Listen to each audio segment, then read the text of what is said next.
오늘 마태복음 22장 34절에서 46절까지의 말씀을 중심으로 내 마음을 정돈해 주시는 메시아, 내 마음을 정돈해 주시는 메시아라는 제목으로 함께 말씀을 묵상해 보겠습니다. 여러분, 마태복음 22장에 등장하는 대제사장, 서기관, 사두개인 그리고 바리새인들은 이스라엘의 리더들이었어요. 그 리더들이 가장 존귀하게 여겼던 게 성전이고요. 그런데 예수님께서 예루살렘에 입성하신 다음에 성전으로 맨 먼저 가셨죠. 그리고 그 성전을 관리하는 사람들을 꾸짖으셨어요. 왜? 그 성전을 하나님의 기도하는 집으로 삼지 아니하고 강도의 소굴로 만들었다, 이렇게 해서 꾸짖으셨습니다. 그때 바리새인들, 대제사장, 서기관, 사두개인들은 어떤 마음이었을까요? 불안하죠. 그렇죠? 자기의 기득권이 흔들리니까 불안하죠. 그리고 화도 나죠. 그래서 권위 논쟁이 붙은 거 아닙니까? 네가 도대체 무슨 권위로 우리에게 그렇게 말을 하느냐? 그래서 그 불안이 계속해서 그들 마음속을 복잡하게 만들었고요. 복잡한 마음을 가진 사람들이 나오는 성향이 뭐냐면 공격성이에요. 공격성. 싸워요. 그런데 여러분, 오늘 본문을 보면 예수께서 사두개인들로 대답할 수 없게 하셨다함을 바리새인들이 듣고 모였는데, 자 여러분, 원래 사두개인과 바리새인은 앙숙이에요. 그런데 예수님이라는 공동의 적이 생기니까 두 그룹이 연합했거든요. 사두개인과 예수님이 논쟁하신 건 부활 논쟁이었어요. 그런데 그 부활 논쟁이 끝나고 바리새인들이 듣고 모인 이유는 사두개인들이 아무 말도 못했다는 거예요. 자, 그러면 어떤 마음이 들겠어요? 그것 봐라, 사두개인들. 야, 니네들이 아무리 잘난 척해도 우리보다 낫지 못해. 우리가 가가지고 예수의 코를 아주 납작하게 해놓을 거야. 이게 뭐예요? 경쟁심이죠. 그렇죠? 경쟁심. 그 경쟁심을 가지고 바리새인들이 예수님 앞에 이렇게 딱 왔습니다.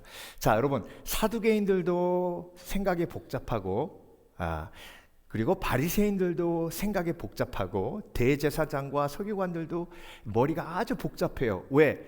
자기의 기득권이 지금 흔들리고 있으니까. 그래서 여러분, 우리가 인생을 살아가면서 혼란해지는 이유가 뭐냐면요, 내가 가지고 있는 걸 지키기 위해서 노력하다 보면 이게 혼란스러워요. 막 환경이 바뀌고 막 정책이 바뀌고 그러면서 막 머리가 아주 복잡해지죠. 그렇죠? 전쟁이 막 터지고 기름값이 올랐다 내렸다 그러고, 이 모든 환경에 내가 가지고 있는 기득권을 지키고자 하는 내 안정감에 대한 욕구가 있는데 그걸 막 흔들어 놓는 거예요. 그러니까 여러분, 사두개인들하고 바리새인들의 마음이 어떻겠어요? 복잡해요. 저와 여러분이 이렇게 인생을 살아가며 세상에 나가면요, 날마다 겪는 게 뭐예요? 복잡해. 복잡해. 그래서 그걸 그림으로 표현하면 막 머리가 막 복잡해. 그래서 여러분, 5만 가지 생각한다 그러잖아요. 오늘도 여러분 몇 가지 생각하셨습니까? 심리학자들이 실제로 인터뷰해가지고 조사해봤더니 인간의 생각이 하루에 5만 개 정도 된대요. 그만큼 복잡한 생각을 하면서 우리가 살아가고 있는 거예요. 여러분, 사두개인들과 바리새인처럼 우리가 어떤 복잡한 생각에 빠집니까? 경쟁심. 여러분, 이건 어쩔 수가 없어요. 저 사람보다 내가 낫고자 하는 마음이 있어요. 저 사람보다 좀 좋은 걸 가지고 싶고, 저 사람보다 좀 인정받고 싶고 하는 그 경쟁심이요, 나도 모르게 내 속에 항상 나를 막 채찍질 하잖아요. 그리고 비교의식이 있어요. 생각이 복잡해지는 가장 중요한 요인 중에 하나예요. 계속 비교하잖아요. 그리고 판단하고 정죄합니다. 바리새인들은 사두개인들 정죄하고 사두개인들은 바리새인 정죄했는데 이제 예수 그리스도를 판단하고 정죄해요. 예.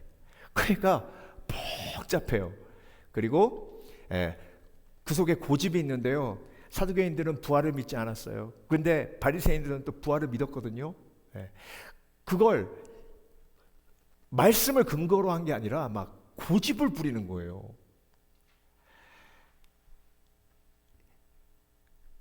사두개인들에게 예수님께서 뭐라고 하셨어요? 부활 논쟁을 하니까 너희가 하나님의 능력과 하나님의 말씀을 몰라 하나님을 뭐 했다? 오해했다 했죠. 여러분, 우리가 얼마나 많은 오해를 하고 사는지 아십니까? 저는요 깜짝깜짝 놀랄 때가 있는데요. 제 아들, 딸도 제가 오해하더라고요. 걔가 그런 의미로 얘기한 게 아닌데 엄마가 해석해 주니까 이해가 되는데요. 걔가 그렇게 막 딱 했을 때 제가 오해하면서 들은 경우가 한두 번이 아니었어요. 엄마 해석해 주기 전에는 몰랐거든요. 그러니까 여러분, 인간은요 자녀도 오해하는데, 그러니까 오해 속에 살아가는데 보이지 않는 하나님을 얼마나 오해하면서 살아가겠어요. 그러니까 복잡해요, 머리가. 그리고 우리 속에 욕심과 욕망이 얼마나 꿈틀거립니까? 그렇죠? 그 욕망과 욕심을 내가 인정하지 않을 때 내 속에 있는 욕망과 욕심이 나를 어떻게 만들어요? 복잡하게 만들어요. 자, 그래서 여러분, 이 복잡한 생각을 정돈시켜 주시는 분이 누구세요? 메시아 예수 그리스도십니다. 그러니까 인간은요 생각을 정돈할 수 있는 힘이 없어요. 너희가 나를 떠나서는 아무것도 할 수 없다 하셨잖아요. 그러니까 인간이 생각을 정돈하려고 노력하면 노력할수록 어떻게 돼요? 더 꼬여요. 자, 그런데 여러분, 생각을 정돈하시는 메시아가 우리 속에 오셔서 내 생각을 정돈하는 게 무슨 뜻이냐면요, 정돈은 비우는 것이 아니라 주인을 모시는 겁니다. 자, 예수님께서 귀신과 관련된 집에 대해서 비유를 드셨죠. 그렇죠? 집주인이 집을 깨끗하게 비워놨는데 도적들이 와가지고 다시 그 집을 차지한다고 했어요. 아무리 귀신 쫓으면 뭐합니까? 그 마음속에 주인이 없으면요 귀신을 쫓으면 어떻게 돼요? 다시 귀신이 들어와요. 귀신은 내 마음과 생각을 어떻게 하는 영이에요? 복잡하게 하는 영이에요. 그러니까 귀신을 쫓고, 그리고 예수 그리스도라는 메시아 주인이 내 영혼 속에 임해야 어떻게 되는 거예요? 내 생각이 정돈되는 거예요. 그래서 무릇 지킬 만한 것보다 내 마음을 지키라. 이의 생명의 근원이 바로 마음으로부터 온다 그러셨죠. 그렇죠?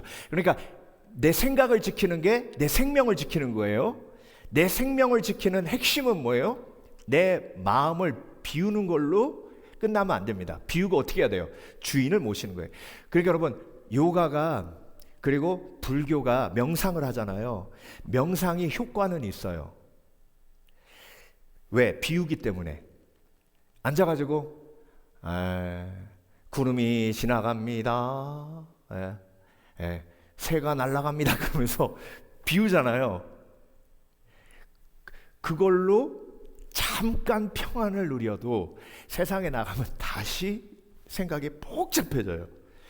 그러니까 비우는 걸로 끝나는 게 아니라 주인을 모셔야 내 생각이 정돈됩니다. 그래서 복잡한 생각이 있을 때 우리는 뭐라고 기도해야 돼요?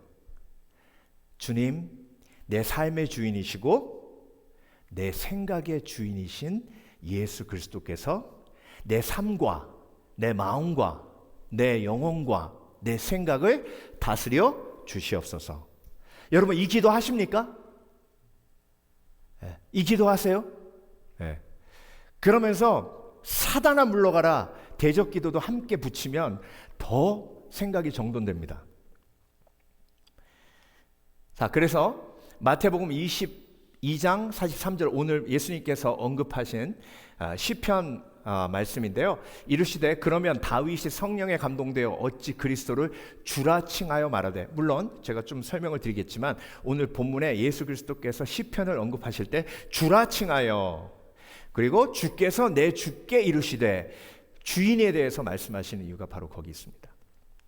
자, 그래서 여러분, 내 마음을 정돈해 주시는 메시아는요, 내 마음속에 오셔서 주인이 되셔서 어떤 일을 하시냐면, 첫 번째로 우선순위를 정돈해 주십니다.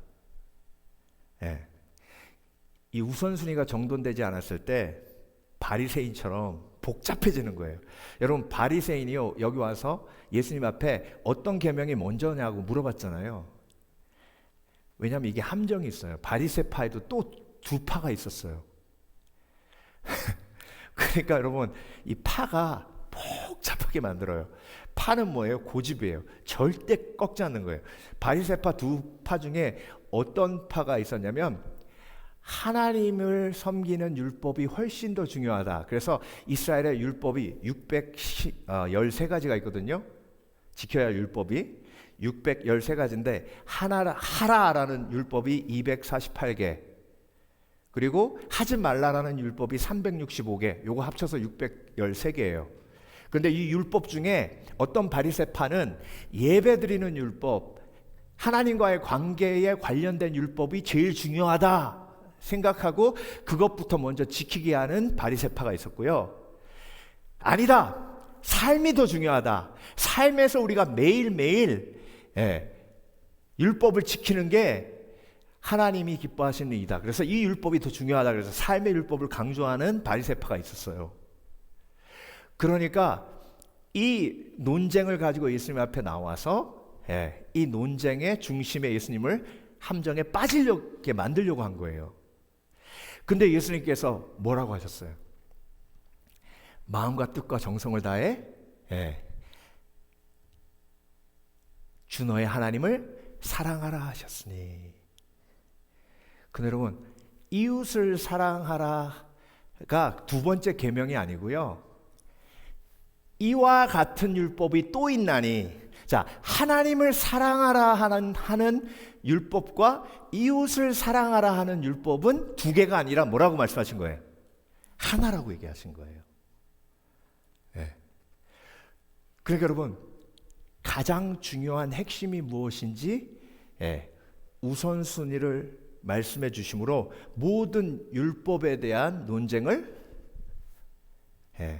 평안으로 바꿔주셨어요. 여러분, 우리 삶 속에 항상 사랑이 먼저 돼야 된다는 것이, 예수님이 내 삶 속에 오셔서 주인이 되시면 내 삶 속에 일어나는 일입니다. 여러분, 그래서 삶이 정돈되려면, 마음이 정돈되려면 항상 베드로에게 예수님께서 물어보신 질문이 내 속에 살아있어야 합니다. 베드로야, 내가 나를 사랑하느냐? 베드로가 가장 생각이 복잡할 때 예수님께서 오셔서 그 질문하신 거예요. 그렇죠? 예수님 3번 부인하고 가서 물고기 잡았는데 물고기도 제대로 잡히지 않고, 그런 생각이 복잡한 상황 속에서 예수님께서 조반을 준비하시고 예수님이 베드로에게 물어보셨어요. 베드로야, 내가 나를 사랑하느냐? 그래서 여러분, 이 질문이 우리의 모든 삶의 우선순위를 정돈시켜 주시는 하나님의 은혜가 임하는 지혜로운 질문인 줄 믿습니다. 그래서 여러분, 생각이 복잡할 때 예수님께서는 저와 여러분에게 이 질문을 던지십니다.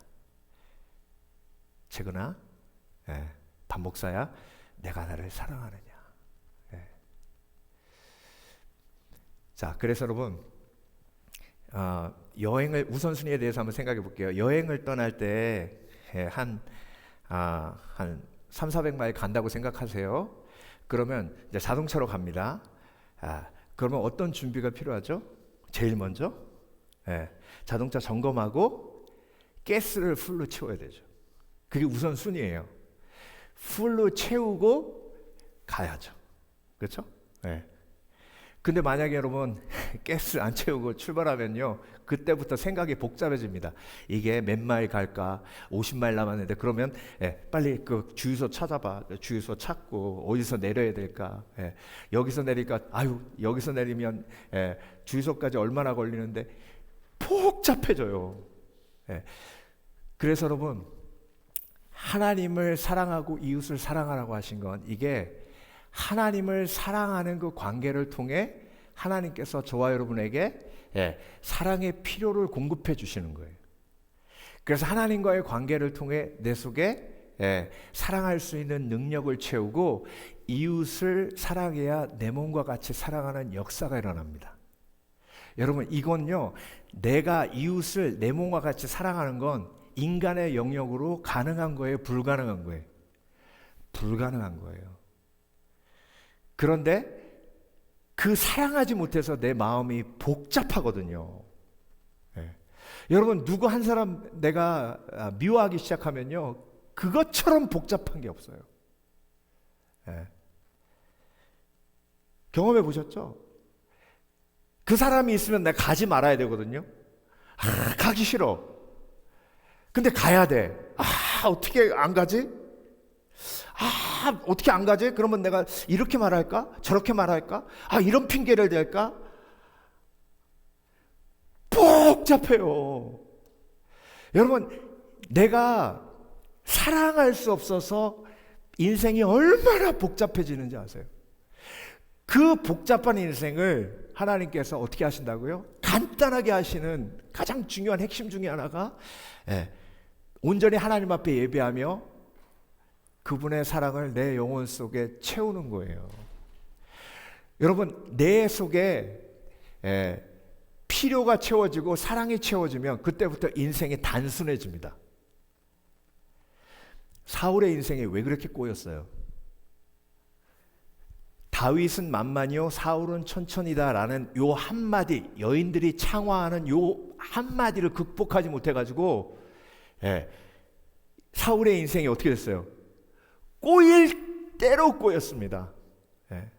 여러분, 내 인생이 복잡한 이유는요, 하나님 사랑하는 그 사랑을 통해 사랑에 공급되지 못해서 인생이 꼬이는 거예요. 근데 여러분, 사랑하기 시작하면요, 다윗처럼 계속 고난이 있어도 길이 열리고 요셉처럼 고난이 있어도 길이 열려요. 그래서 여러분, 예수님이 내 영혼에 임하셔서 주인이 되시면 그때부터 성령께서 나를 하나님의 심장을 품은 자로 세우시는 줄 믿습니다. 여러분, 성령이 하나님의 심장이에요. 그래서 나는 하나님의 심장을 품은 사람이에요. 믿으십니까? 그러면 하나님의 심장을 품은 사람은 사랑의 사람이에요. 그러니까 하나님의 심장이 역사하기 시작하면, 성령께서 역사하기 시작하면 성령의 열매는 사랑, 희락, 화평, 오래 참음, 자비, 양성, 충성, 온유, 절제. 그래서 내가 누구라고요? 하나님의 심장을 품은 자. 그래서 사랑이 가능케 되는 자. 그래서 예수님이 나의 삶의 주인이 되시면 항상 사랑을 정건케 하십니다. 여러분, 하루를 시작하기 전에 여러분 그 기도를 꼭 하나님 앞에 드리시길 주의 이름으로 축원합니다. 하나님, 내가 하나님의 사랑을 공급받아 오늘도 전심으로 사랑하는 인생이 되게 하여 주시옵소서. 그래서 사랑이 내 삶의 목적이 되게 하시고, 그래서 내 삶이 사랑 때문에 평안케 하여 주시옵소서. 두 번째, 내 마음을 정돈해 주시는 메시아는 내 정체성을 정돈해 주십니다. 정체성. 이 정체성이 정돈이 안 되면 내가 누구인가? 여러분, 인생이 복잡한 이유가 뭔지 아세요? 내가 여기 있으면 착한 사람 같고 여기 있으면 아주 못된 사람 같아요. 그렇죠? 그러니까 내가 누구와 있으면 참 괜찮은 사람 같은데 내가 누구와 있으면 또 별거 아닌 것 같아요. 여러분, 바리새인과 사두개인도 마찬가지예요. 바리새인은요, 독립투사 같은 민족주의자였어요. 그러니까 사람들 앞에서는 인정받는데요, 로마 사람들 앞에만 가면 무시당하는 거예요. 사두개인들은 마치 친일파처럼 로마 사람들한테는 인정받는데 같은 민족 사람들에게는 아유, 저 로마에 빌 붙어가지고 이권만 챙기는 그러니까 로마 사람들 앞에 가면 내가 인정받고 괜찮은 사람이고, 민족들 앞에 가면, 사람들 앞에 가면 나는 이상한 사람이고, 이게 정체성이 막 혼란스러우니까 인생이 복잡한 거예요. 여러분은 어떠십니까? 좀 잘 나가는 사람 앞에 있으면요, 내가 갑자기 작아지는 것 같고, 아유, 무지하게 잘하게 쌌네. 그리고 좀 그런 사람이 있으면, 아유, 내가 도와줘? 내가 도와줘? 신앙생활 그렇게 하는 거 아니야. 뭐 그러고 나면 또 좀 내가 뭐 괜찮은 사람 된 것 같고. 그러니까 여러분, 예수님께서 그래서 바리새인들한테 그 질문하신 거예요. 메시아가 누구의 자손이냐 그랬더니 다윗의 자손이에요. 여러분, 예루살렘 입성할 때 호산나 호사하면서 다윗의 자손이요, 다윗의 자손이요 했잖아요. 그게 바리새인들은 그런 정치적 메시아를 기다리고 있었습니다. 그 예수님이 그 정치적 메시아면 바리새인들은 예수님의 신하예요. 그렇죠. 그런데 정치적 메시아의 신하는 경쟁이 붙어요. 내가 더 높은 자리, 예수 그리스도의 제자들도 마찬가지예요. 그러니까 예수님을 정치적 메시아로 생각하면 내가 오늘도 가만히 있을 수가 없어요. 열심히 해야 돼요. 그런데 예수님께서 뭐를 뒤집으셨냐면 시편 말씀을 인용하시면서 다윗이 예수님을 주라고 불렀는데, 그러면 그건 어떻게 되냐 이런 뜻이에요. 다윗의 자손이 메시아로 오면 다윗이 조상이고 다윗의 후손으로 예수님이 오셨으니까 다윗이 더 높은데 왜 다윗이 예수님한테 주라 그러냐? 아니 예수님이 다윗한테 주라 그러냐? 아니 제가 복잡해졌네요.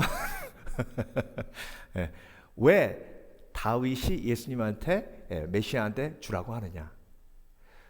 이걸로 그들의 잘못된 신학을 깨신 거예요.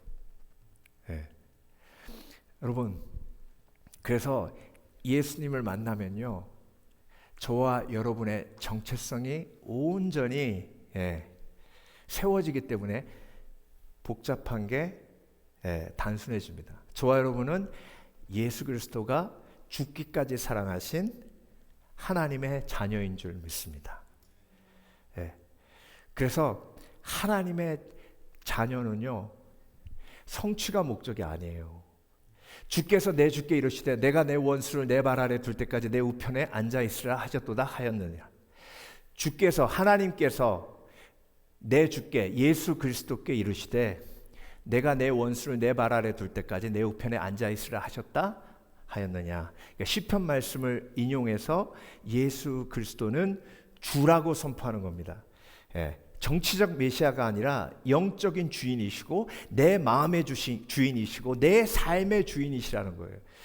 그 주인 되신 예수 그리스도를 믿으면 내가 하나님의 자녀임을 알게 된다는 거예요. 여러분, 예수님이 십자가 지고 나를 쫓으려면 그 앞에 뭐 하라고 하셨죠?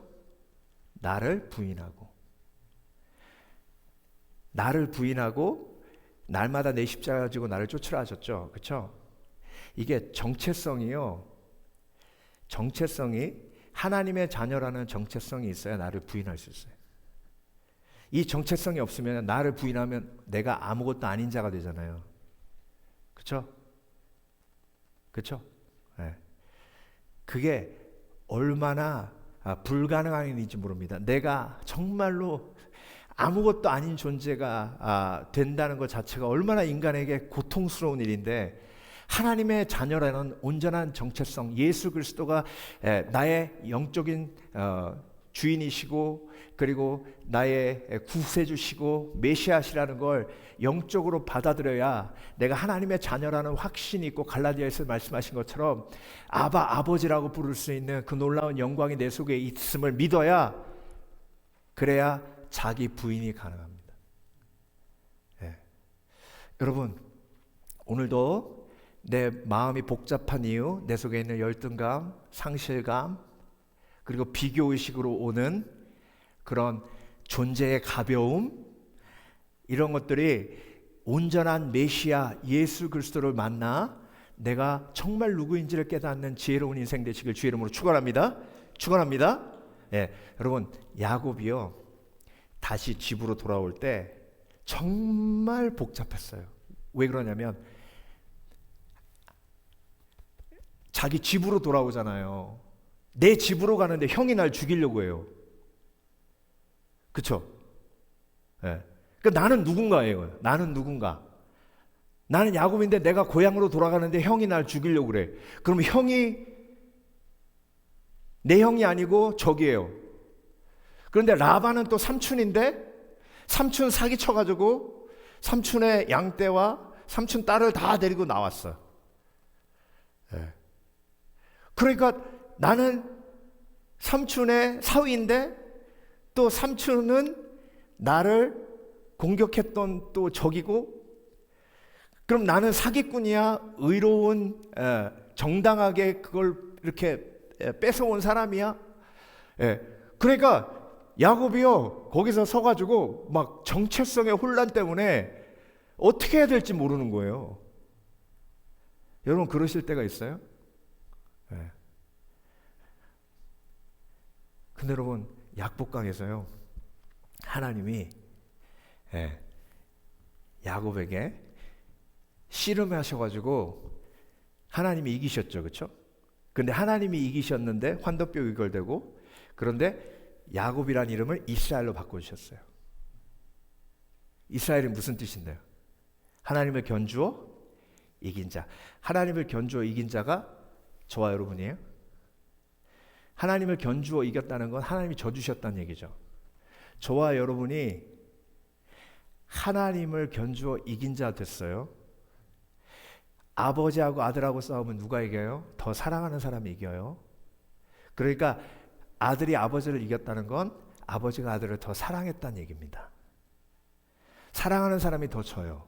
그러니까 야곱이란 하나님이 온전히 사랑한 자란 뜻이에요. 이스라엘이란 뜻은 하나님을 견주어 이긴 자. 여러분이 하나님을 견주어 이긴 자이신 줄 믿습니다. 그러면 내 삶이 정돈이 돼요. 내가 누구인가? 나는 하나님의 심장을 가진 자, 성령을 통해 하나님의 심장을 가진 자. 나는 누구인가? 이스라엘. 하나님을 견주어 이긴 자. 그래서 남자가 여자한테 져줘야 리더십이 세워지는 이유가 거기에 있어요.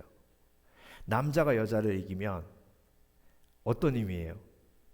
네가 나를 더 사랑해야 돼, 이런 뜻이에요. 난 널 더 사랑할 수 없어, 이런 뜻이에요. 그러니까 어떻게 돼요? 남자의 리더십이 추락하는 거예요. 하나님을 견주어 이긴 자. 그래서 하나님 앞에 무릎을 꿇을 수밖에 없는 이스라엘. 하나님이 더 사랑하셨다는 의미죠. 저와 여러분이 그 이스라엘인 줄 믿습니다. 그러니까 그 정체감을 가지고 기도에 나아 하나님 앞에 부르짖으면 하나님이 우리의 기도에 응답하실 수밖에 없는 거예요. 그래서 생각이 정돈이 된 겁니다. 걱정 근심이 사라지는 거예요. 그래서 형이 에서가 아무리 나를 죽이려고 해도 그 강을 건널 수 있는 용기가 그 속에 생기는 거예요. 마지막으로 내 마음을 정돈해 주시는 메시아, 논쟁의 정돈을 허락해 주시는 메시아. 내 속에 논쟁이 있죠. 논쟁은 뭐예요? 내 욕심. 그래서 하나님하고 논쟁할 때가 한두 번이 아니에요. 여러분 생각이 복잡하면 누구하고 논쟁해야 돼요? 하나님하고 논쟁해야 돼요. 근데 바리새인과 사두개인은 예수님과 논쟁해도 평안을 얻을 수가 없었어요. 왜? 예수님을 메시아로 인정하지 않았기 때문에. 그런데 다윗은 하나님과 항상 논쟁했어요. 시편을 보면. 근데 하나님과 논쟁해서 어떤 열매가 있었어요? 평안이 있었어요. 네. 자, 그런데 여러분 한마디도 능히 대답하는 자가 없고 그날부터 감히 그에게 묻는 자도 없더라. 자, 이게 믿지 않아도 예수님과 대화하면 나오는 열매예요. 그런데 여러분, 바리새인과 사두개인은 예수님을 믿지 않았기 때문에 이 결과가 있었음에도 불구하고 마음이 정돈되지 않았어요. 그런데 저와 여러분은 예수님을 메시아로 인정하기 때문에 예수님과 대화하고 그분께 질문하면 질문할수록 다윗처럼 저와 여러분의 마음이 정돈되는 줄 믿습니다. 그리고 성령께서 나에게 주시는 그 지혜로 결국 평안으로 들어가게 되는데, 그 평안의 결과가 뭐예요? 침묵이에요. 한마디도 능히 대답하는 자가 없고 그날부터 감히 그에게 묻는 자도 없더라. 이때까지 기도하는 거예요. 여러분, 마음속의 울분은요, 억울할 때 올라오고, 마음속의 울분은요 정말 불공평하다 생각할 때 올라와요. 그 논쟁하고 싶은 마음을 하나님 앞에 쏟아놓으면 그 하나님께서 지혜롭게 성령으로 나에게 역사하셔서 내 입을 막으시고 침묵하도록 만드십니다.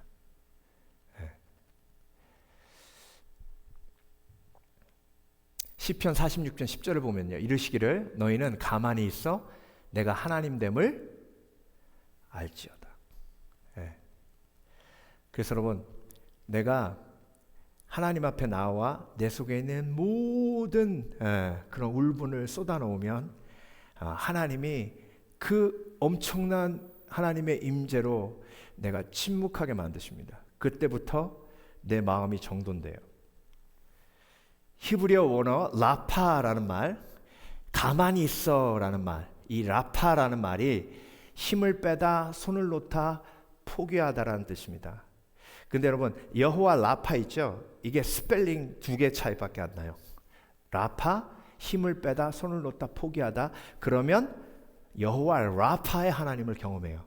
치유받고 회복되고, 그래서 나를 위해 십자가에 못 박혀 돌아가신 예수 그리스도의 십자가 앞에 그 십자가를 온전히 믿으면 어떻게 돼요? 저와 여러분은 침묵할 수밖에 없어요. 침묵하면 그때부터 하나님의 잠잠케 하시고 고요케 하시는 그 놀라우신 지혜의 말씀이 들리기 시작합니다. 그래서 여러분, 바리새인들과 서기관들은요 옳음을 찾았기 때문에 논쟁했어요. 그런데 진리를 찾는 사람은 논쟁해요? 아니에요. 진리를 찾는 사람은 십자가 앞에 조용히 무릎 꿇고 하나님의 음성에 귀를 기울입니다. 그래서 여러분, 내가 100마디 논쟁해도 해결되지 않던 문제가 하나님의 한마디 말씀으로 해결되고 정돈됩니다. 사도 바울의 그 복잡했던 인생이 사울아 사울아 어찌하여 내가 나를 핍박하느냐, 이 한마디로 다 정돈된 것처럼 여러분, 십자가 앞에 나와 우리가 복잡한 내 마음을 하나님 앞에 쏟아놓고 그 엄청난 사랑, 그 위대한 사랑, 그 놀라운 사랑 앞에 무릎 꿇으면 그때부터 온전히 침묵할 수밖에 없고, 그때부터 하나님의 놀라우신 음성이 들리고, 그리고 내 마음이 정돈되는 줄 믿습니다. 그래서 여러분, 오늘 이런 복잡한 마음으로 오셨다면 이제 내 마음의 주인 되신 예수 그리스도께서 다시 한번 내 마음에 오셔서 나를 다스려 주시고 그리고 인도해 주실 때 내 마음이 정돈되는 줄 믿습니다. 내 마음의 집이라는 책이 있는데요, 그 책을 보면 예수님이 이제 한 신앙인의 집에 오셨어요. 그런데 예수님께 방의 열쇠를 드리는데, 방의 열쇠 10개라면 2개는 빼고 8개만 드려요. 그 2개는 다락방 열쇠, 창고 열쇠였어요. 그 안에 내가 숨기고 싶은, 예수님께 보여드리고 싶지 않은 모든 상처와 더러운 죄, 그리고 숨기고 싶은 것들을 다 한꺼번에 다 몰아놓고 예수님이 오신다 그래서 거기에다 다 밀어놓은 거예요. 그러니까 예수님이 8개의 방문만 여시고 나머지 2개는 열쇠가 없어서 못 여세요. 자, 그러면 여러분, 정돈이 돼요, 안 돼요? 안 되죠. 그 2개의 열쇠가 진짜 정돈이 필요한 곳이잖아요. 예수님 앞에 그것도 드려야 돼요. 사람 마음마다 그런 방이 있어요. 그 방의 열쇠가 예수님 손에 쥐어지지 않으면 해결 안 돼요. 복잡한 마음이 해결 안 돼요. 찝찝해요. 토마스 켈리라는 퀘이커 계통의 목회자가 있으신데요. 그 헌신의 고백이라는 책이 있습니다. 이 책에서 인간의 마음이 복잡한 이유를 이렇게 설명합니다. 자, 여러분 한번 이 그림 보세요.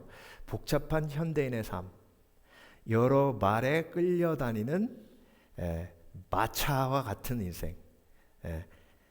사랑도 해야 되고, 안정도 추구해야 되고, 권력도 쫓아야 되고, 부도 쫓아야 되고, 종교적인 의무감, 체면, 성공, 명예 이런 걸 한꺼번에 다 쫓으려고 하니, 근데 이 말이 한 방향으로 뛰어요? 사방으로 뛰어요. 사방으로 뛰어요. 그러니까 이걸 붙들고 있으니까 미치는 거예요. 여러분, 이 인생이 얼마나 불쌍한 인생이에요.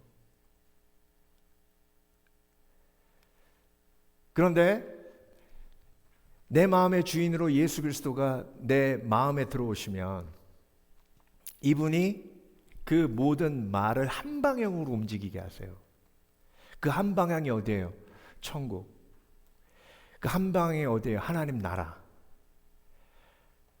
그리고 그 고삐를 전부 예수님께서 붙들고 계세요. 나는 뭐 하기만 하면 돼요? 그 옆에 앉아있기만 하면 돼요. 여러분의 마음은 어떤 모양입니까? 이런 모양입니까? 아니면 이런 모양입니까? 토마스 켈리 목사님이 목회하면서 정말 복잡한 마음을 가진 사람들이 얼마나 평안 없이 바쁘게 정신없이 살아가는지를 봤다는 거예요. 그러니까 중요한 걸 다 놓쳐요. 오늘 새벽에도 얘기했지만 복잡하면요, 정말 정신이 하나도 없잖아요, 그렇죠? 그래서 이렇게 전화하다가 야 지금 몇 시냐? 우리 몇 시 얼마나 통화했어? 그러다가 시계 보려고 핸드폰 찾는데 핸드폰이 없네. 야 끊어봐, 나 핸드폰 없어졌다. 이런다니까요. 그게 복잡한 상의 특징이에요. 그러니까 중요한 걸 잊어버리고 실수 연속이고. 그래서 여러분, 내 마음을 정돈해 주시는 메시아가 내 마음속에 들어오셔서 내 마음을 평안으로 인도하시는 줄 믿습니다. 내가 문 밖에 서서 두드리노니 내가 내 음성을 듣고 문을 열면 내가 들어가 너는 나와 더불어 먹고 나는 너와 더불어 먹으리라. 자, 그래서 우선순위가 정돈이 되고 내 정체성이 정돈이 되고, 그리고 논쟁을 멈추고 하나님 앞에 침묵할 수 있는, 십자가의 은혜 앞에 침묵할 수 있는 지혜가 내 속에 임했을 때 내 마음이 정돈됩니다. 오늘도 평안한 마음으로 저 문을 나서실 때는 정말 예수 그리스도께서 나의 주신 평안을 너에게 주노니 나의 평안을 너에게 주노라. 내가 주는 평안은 세상 것과 같지 아니하니 걱정하지도 말고 근심하지도 말라라는 하나님의 말씀이 내 삶 속에 실제로 이루어지는 복을 누리시는 복된 그리스도인 되시길 주의 이름으로 축원합니다. 축원합니다. 기도하겠습니다.